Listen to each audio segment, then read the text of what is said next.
সাহেব সৈয়দ সাহেব অকল নবীর বংশের মানুষ যারা এরার বাড়িতে আমি গুনাহগার অসংখ্য বার গেছি। তারার পূর্বপুরুষ সকল যারা এই জমিনের মাঝে 12-23 এরা মদিনা শরীফ তনে মাসর পিটি চারুইয়া এই জমিনে ইসলামের প্রচার করছে।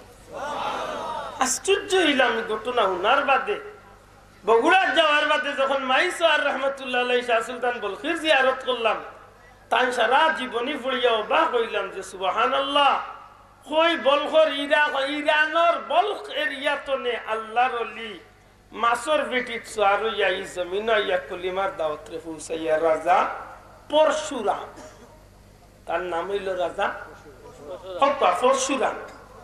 সিলেটের এগুন নাম আছিল রাজা গড়গোবিন্দ। ভারতের খাজা মঈনুদ্দিন চিশতির লোকে যে দুশ্মনে করছিল এগুন নাম আছিল পৃথ্বীরাজ। না আমি আজকে অলি আল্লাহর বিষয়ে মারতাম না, নাইলে বিস্তারিত ভাই গেলাম। আমি যে কথা বুঝাইতে চাইছি যে এই জমিন তো ইলা আসিল না রে ভাই,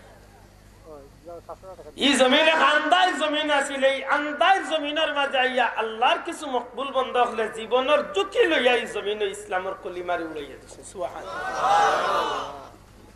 আমার বন্ধু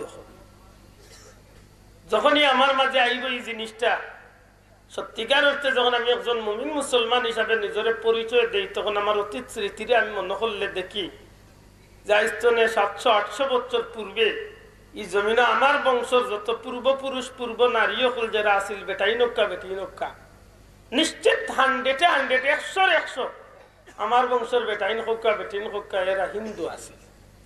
মাত্র এরা কিতা আছিল? হিন্দু আছিল। হয়তো আমার বংশের কোন বেটার নাম জিতেন্দ্র কুমার দাস ওটাও আছে, খেলারানী বিশ্বাস, বেলারানী দাস ওটাও আছে। কিন্তু আল্লাহর অসংখ্য শুকরিয়া যে এই জমিনের মাঝে জীবনের ঝুঁকি লিয়ে আপনারা জানেন যে শাহজালালের নামের পিছে দিয়ে একটা শব্দ আছে মুজাররদ। আপনারা কইনি হযরত শাহজালাল মুজাররদ ইয়াম, মুজাররদ কারে কয় আপনারা জানেন? যে মানুষের জীবনে বিয়া করছিল না, আর বিয়াতে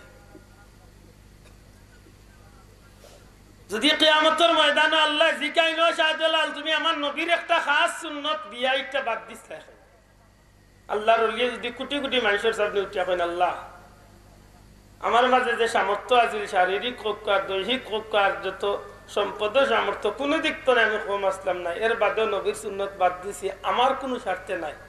স্বার্থ হইল একটাই, এই জমিনের মাঝে যদি আমি বিয়া করতে চাইতাম তো অসংখ্য নারী হল আমি পাইতাম। কিন্তু আমি শাহজালালে চিন্তা করছি বিয়া করলে সংসারে সময় দেওয়া লাগবো, বিবি বাচ্চারে সময় দেওয়া লাগবো, ইবাদি যে সময়টা আমি ব্যয় করবো আমার হায়াতি জিন্দগির 50-70-80-100 বছরের জিন্দগির এই সময়টা যখন ওবায়দি ব্যয় হয়ে যাইব, ইবাইতনে ব্যয় করাচ্ছে যদি আমি এই সময়টারে ইসলামের স্বার্থে যদি ব্যয় করার যাই, একজন মানুষকে যদি বুঝাই আমি ইসলামের পতাকার নিচে আনতে পারি, তাইলে হয়তো কিয়ামতের ময়দানে আমার লাগি লাভ হইব। আর বারে এলাহি আমি নবীর সুন্নত বাদ দেওয়ার চেষ্টা করছি।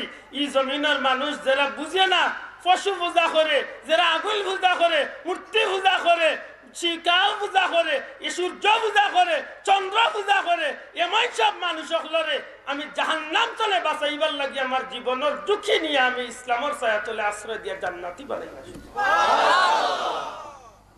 আল্লাহর ওলির কথা কান অযুক্তি কইব না, যুক্তি কইব, বুঝিয়া জবাব দরকার। যুক্তি কইব নি বাসা বল এখন মূল কথা যেখানে বেলাই গেছি মনে রাখুন।